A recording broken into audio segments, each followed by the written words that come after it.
غم نہ کھاؤ اس کا جو تمہارے ہاتھ میں نہیں ہے، ولا تفرحوا بما آتاکم، اس پر خوش نہ ہو جو تمہیں ملا ہے۔ یعنی کبھی ایسا ہوتا ہے کہ تمہیں اللہ تعالیٰ دے کے آزماتا ہے اور اس نے پہلے لکھ دیا ہوا ہے تمہارے لیے، تو جب تم اس بات پہ یقین رکھ لو گے کہ تمہارا مقصوم تمہیں ملے گا، تو جو نہیں ملے گا اس پہ تم دکھی نہیں ہوگے کہ میری قسمت میں تھا ہی نہیں، اور جو تمہیں ملا ہے اس پہ تم غرور اور تکبر میں نہیں آؤ گے، اس لیے کہ تم کہو گے یہ میرے مالک نے لکھا ہے، ورنہ تم کہو گے یہ میری تگ و تاز کا نتیجہ ہے، یہ میں نے محنت اتنی کی اس کا نتیجے میں یہ ملا۔ اللہ فرماتا ہے یہ سب اس نے لکھ رکھا ہے تمہارے لیے، اس لیے تمہیں ملے تو تکبر میں نہ آنا، تمہیں نہ ملے تو تم تعصف میں نہ چلے جانا، اس لیے اس نے سارے فیصلے پہلے کر دیے اور تمہیں بتا دیا ہے کہ تمہارے لیے جو مقسوم ہے وہ تمہیں اللہ نے عطا کر دیا ہوا ہے، نہیں ملنا ہے تو تم الٹی چھلانگے بھی لگا لو تو وہ نہیں ملے گا۔ تقدیر پر ایمان لانے کے لیے اس لیے زور دیا گیا ہے، اور ہمیں اپنی اولادوں کو، اپنی نسلوں کو یہ چیز راسخ کرنی چاہیے کہ تقدیر پہ ایمان لائیں۔ اگر ہم اس میں کامیاب ہو جاتے ہیں تو وہ پریشان نہیں ہوں گے، دکھی نہیں ہوں گے، ٹینشن میں مبتلا نہیں ہوں گے۔ میں اپنی بات آپ کو 100 مرتبہ بتا چکا ہوں کہ میرے والد نے اس حوالے سے مجھے اتنا زور دیا، اتنی دفعہ کہا کہ اللہ نے تو جو کتوں کا لکھا ہے اس کو بھی ملتا ہے، تم تو پھر انسان ہو، اور جو قسمت میں لکھا ہے وہ مل کے رہے گا۔ اللہ اکبر۔ ہاں، ہمیں محنت کرنے کا کہا گیا، ہمیں تگ و تاز کرنے کا کہا، جد و جہد کا کہا گیا۔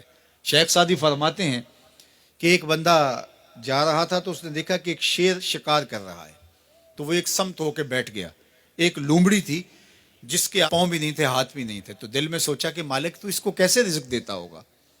تو شیر آیا، اس نے شکار کیا اور اچھا اچھا کھا لیا اور پس خوردہ چھوڑ کے چلا گیا۔ یہ رینگتی ہوئی آگے بڑھی اور وہ جو پس خوردہ تھا وہ چھچڑے وغیرہ تھے، کھا کے پیٹ بھر لیا۔ کہا کہ مالک تیری قدرتوں کے رنگ ہیں، تو نے اس کا بھی وسیلہ بنایا ہے۔ تو وہ کسی کام پہ جا رہا تھا، کاروبار کرنے جا رہا تھا، اس نے کہا مجھے کیا مصیبت ہے، جب لومڑی کو دیتا ہے تو مجھے نہیں دے گا۔ تو وہ آ کے بیٹھ گیا، گھر آ کے بیٹھ گیا کہ میں نہیں جو ہے وہ کہیں جاتا۔ ایک دن، 2 دن، 4 دن فاقوں سے گزرا، تو پھر ہاتف سے آواز آئی کہ جو لومڑی کو دے سکتا ہے تجھے بھی دے سکتا ہے، لیکن لومڑی نہ بنو، شیر بنو، خود بھی کھاؤ اور اوروں کے لیے بھی وسیلہ بنو۔ ہمیں ترغیب دی گئی ہے، باقی جو ہمارے مقدر کا ہے وہ ہمیں ملے گا، ہر صورت میں ملے گا۔ تو اپنی نسلوں کے سینوں میں یہ چیز راسخ کرو، اور یہ راسخ تبھی ہوگی ہمارے سینے میں راسخ ہوگی۔ تو اللہ فرماتا ہے ہم کسی کو زیادہ دیتے ہیں، کسی کو تھوڑا دیتے ہیں، جو تمہارے مقدر میں تمہیں ملتا ہے، جو نہیں ہے نہیں ملتا، اور ہم نے پہلے لکھ دیا ہے۔ کیوں لکھ دیا ہے؟ کہ تمہیں جو ملا نہیں اس کی پریشانی نہ ہو کہ مجھے کیوں نہیں ملا، بھئی اللہ نے لکھا ہی نہیں تھا، بات ختم۔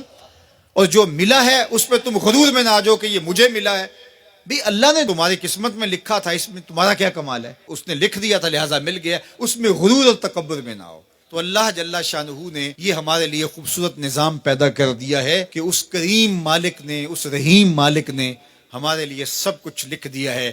تو جو ملے اس پر اللہ کا شکر ہے، جو نہ ملے مالک تیری تقسیم ہے، اس پہ بھی راضی ہیں۔ مل گیا تو واہ واہ، نہ ملا تو پھر بھی واہ واہ، کوئی بات نہیں، مالک تیری کرم نوازی ہے، جس حال میں ہمیں رکھے اس حال میں ہم خوش ہیں۔ یہ اگر میرا اور آپ کا مزاج بن جاتا ہے تو زندگی سوکھی ہو جاتی ہے۔ تقدیر پر ایمان لانے کے ساتھ وہ انسان آسودہ ہو جاتا ہے۔